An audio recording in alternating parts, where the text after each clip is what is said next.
बिस्मिल्लाहिर्रहमानिर्रहीम बिस्मिल्लाहिर्रहमानिर्रहीम। My dear friends, अस्सलाम वालेकुम व रहमतुल्लाहि व बरकातुहू। डियर फ्रेंड्स, मैं अपने चैनल नाम में इलेक्ट्रिक कंपनी में आप सब दोस्तों को खुशामदीद कहता हूँ।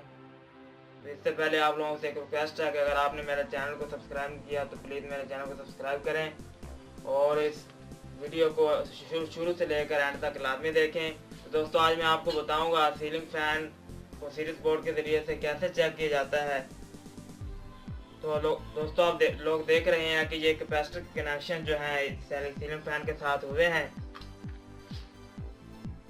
ये 3 तारे थी, ये तो रेड कलर की 2 तारे मैंने कैपेसिटर पे लगा दी और ये इसका कॉमन पॉइंट था, क्योंकि इसमें 2 कॉइलें होती हैं तो उसका कॉमन पॉइंट जो है वो ये ब्लैक कलर की तार थी, वो उसका कनेक्शन मैंने न्यूट्रल के साथ कर दिया।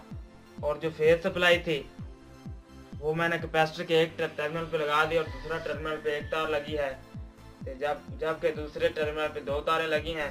तो आप लोग देख रहे हैं कि ये सीरीज बोर्ड है मेरे पास, तो इसके ज़रिए से मैं आप लोगों को चेक करके दिखाता हूँ कि सीलिंग फैन को कैसे चेक किया जाता है।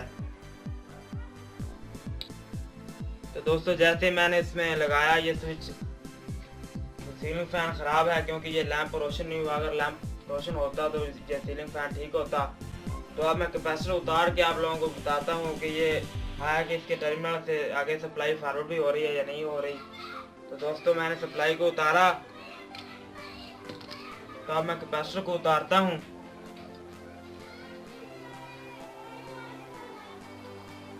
ये मैंने कैपेसिटर को उतार दिया।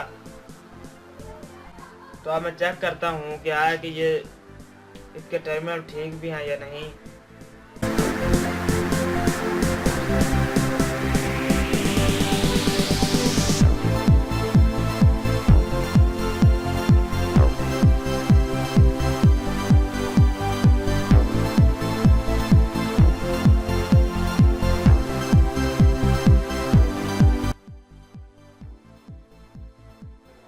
तो दोस्तों, लैंप रोशन नहीं हुआ, ये तमाम टर्मिनल जो हैं ये ख़राब हैं।